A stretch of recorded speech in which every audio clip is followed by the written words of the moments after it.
Uh, well, there's so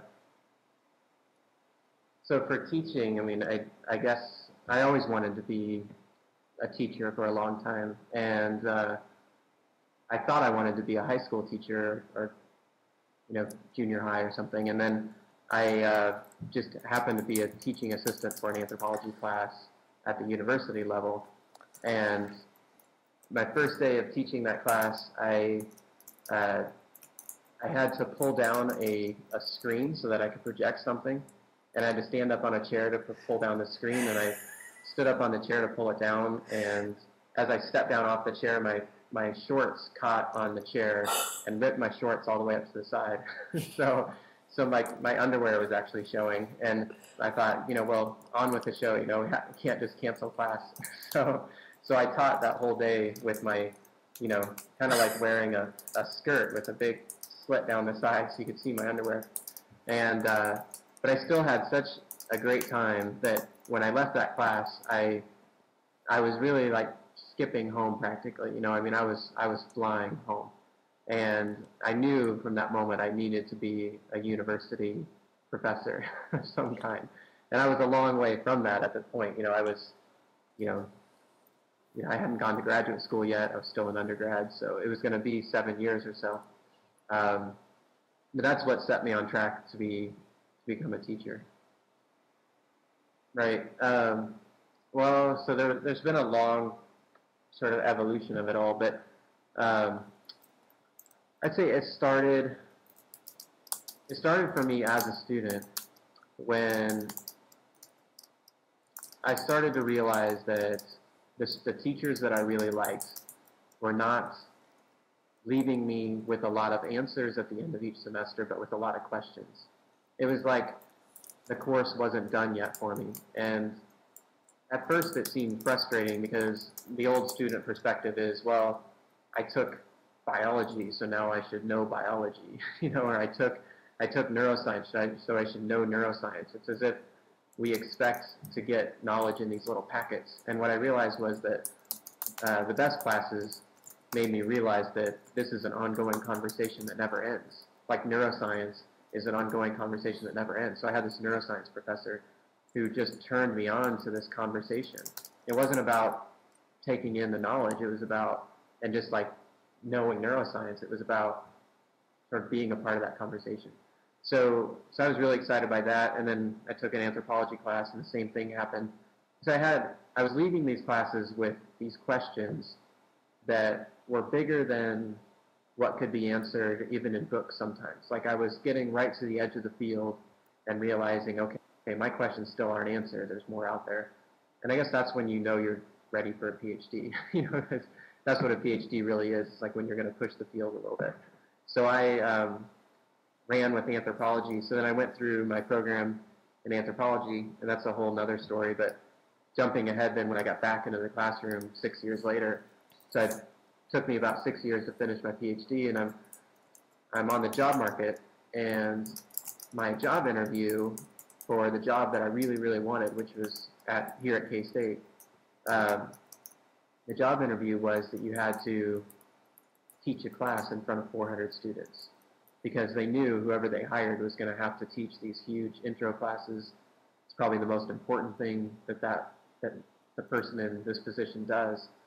And so I was really, really nervous about it all. And my wife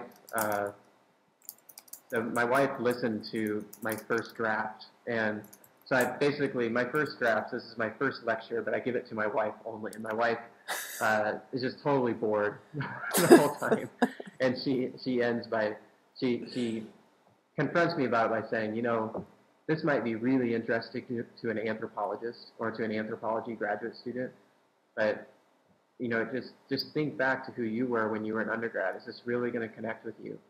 And so then I'm just in a panic, and I'm really nervous. And so then she tells me the story. She says she'd been watching American Idol. So it was, and this is like season 3. I mean, this is a long time ago. And there was this girl on American Idol that year who was just barely good enough to make the final 12, and she was always being voted down, and she was always almost kicked off the show. She was in the bottom two every night. Her name was Diana DeGarmo. And then about the third week, there's 10 people left in the show. So she's in the top 10, but she's surely going to get voted off. But that week she comes out and she just like lights up the stage. She's amazing. And then the next week she lights up the stage again. And week after week she just blows everybody away. She's just suddenly amazing. And they asked her when she got to the finals, so she makes it all the way to the final two, and they interview her about that moment, like what happened from week 11, or from week 2 to week 3, 10 weeks ago that made you so amazing. And she said, well, I was talking to my hairdresser before the show, and I was really nervous, and he said, it's simple. You just love your audience, and they'll love you back. And she went out there that first day, and she just put herself in the zone of not thinking about herself and her performance, but her audience, and thinking about loving them and just giving them what she would want given to her. Just this great show that's just no nerves, just let it loose. And she did it, and she did it week after week until she made the finals. And so I thought of that, and I think of it all the time, actually. If you do nothing but meditate on who your audience is, who your students are, and you love them, and you think about what it means to love them, everything starts to change. So my whole career, I think, is just a meditation on loving my students, thinking about what they need at this particular moment, thinking about who they are and where they're coming from. And that's where there's, one of my favorite teaching books is not a teaching book at all. It's Eric Fromm's The Art of Loving. And in that book, he names 4 things which I think are essential to teaching. He says he calls them the pillars of love. And they are that you have to, like basically true love, it happens when you care about somebody. And that one's easy, hopefully. But if you just care for somebody, then it still doesn't, that's not enough, right? Because you can care for somebody, but then nothing really changes and doesn't really help the person. So you also have to respond to them. You not only have to care for them, you have to care about them, you also have to respond to them. So you respond to their needs, you respond to their requests, you respond to who they are. And that leads to the other piece of this is you have to know who they are. You can't really respond to them without knowing them. So being a good teacher requires that you get to know your students, and not just, it's not just them as a aggregate. It's not like, let's get to know generation Y or whatever. It's about getting to know each individual as well. And then the fourth element then is that you have to respect them. And that, I think, is the one that runs counter the most to teaching culture. And you said you don't like the word teaching. I mean, sort of implicit in teaching is the idea of a one-up relationship and authoritarianism. And that mutual respect is really essential, I think. And it doesn't mean that you don't realize at points that you are the expert in the room and that you should lead. It doesn't mean that you're not going to lead at times. It just means that you're also going to recognize the gifts of the people around you. You're going to respect where they're at and where they're going.